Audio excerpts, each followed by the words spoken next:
Hezbollah could not destroy the Israeli army, but in targeting the Merkava tank, it was sapping Israel's strength and morale in southern Lebanon.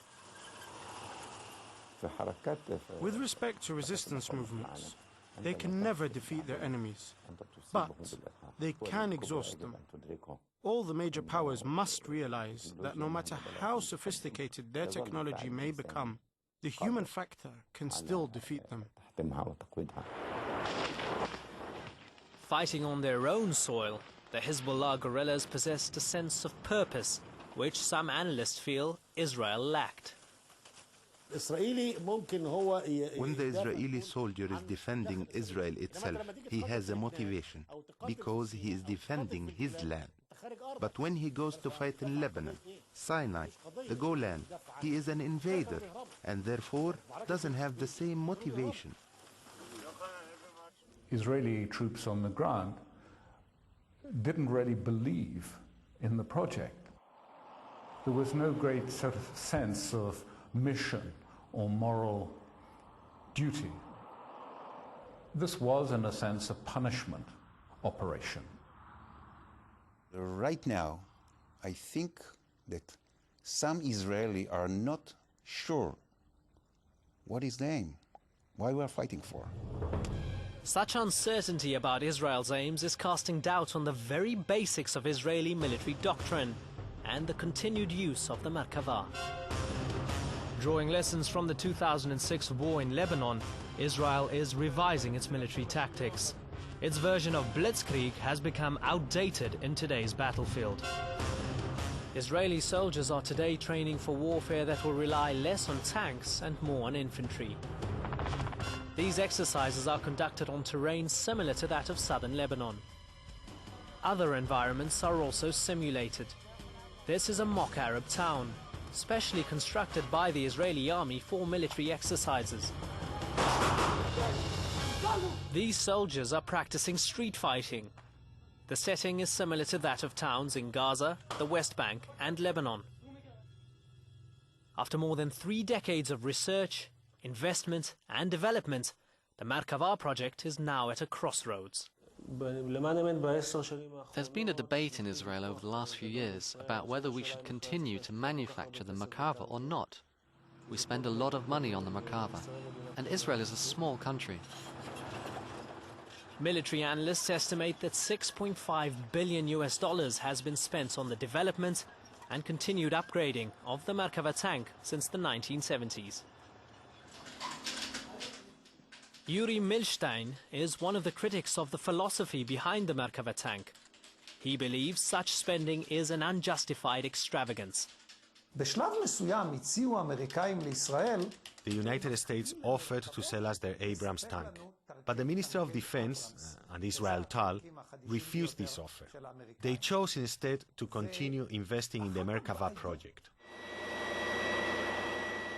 But supporters of the Merkava do not want Israel to be dependent on anyone, even its closest ally, the United States.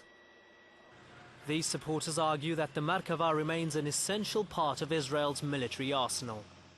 It's our baby. Why to kill it? Beyond the debate about the costs and politics of the Merkava program lie other issues. Questions have been raised about whether Israel's main battle tank is compromising rather than consolidating Israel's long-term security. There would be an incursion, often accompanied by tanks, into a West Bank town like Jenin. And then at the end of the operation, Israel would come out and they would say, well, that's been a success. There were 10 terrorists in Jenin, and we've killed 6, and now there are only 4 left. And I would go and talk to the people in Jenin, and they say, well, you know, before this operation, there were about 10 terrorists in Jenin. And the Israelis came in and killed them, and now there are 24 terrorists in Jenin. You are not supposed to use tanks against human beings. You are not supposed to use tanks against guerrillas who are waiting in the bushes. If you want to use tanks, use it against tanks. This is the only way to succeed. The Merkava has become an emblem of Israel, and the debate about its future is emblematic of the difficult choices Israeli society is confronting. It's correct to think of Merkava as a symbol of Israel.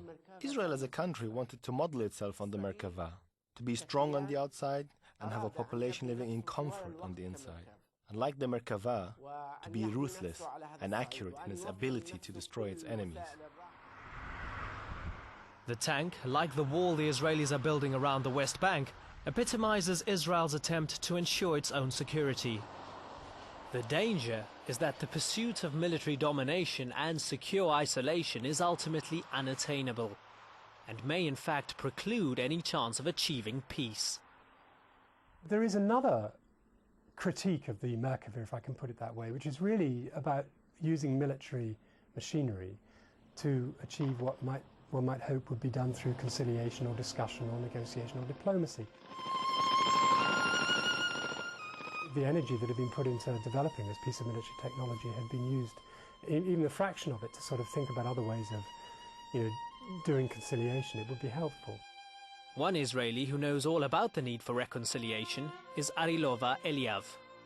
As a young man, he fought in the First Arab-Israeli War to establish the State of Israel. In later years, he became less of a militant and more interested in seeking peace. He still believes that diplomacy and concession are the only way to resolve the Arab-Israeli conflict and sow the seeds of peace. Having a strong army, yes, sure enough, but start talking and come to a compromise. There is no, the essence of peace is a compromise. It's the very essence of peace. As in the past, Israel will continue to adapt its fighting techniques and upgrade its weapons in the belief that its security lies in military strength. God's chariot, the Merkava, has failed to provide this security.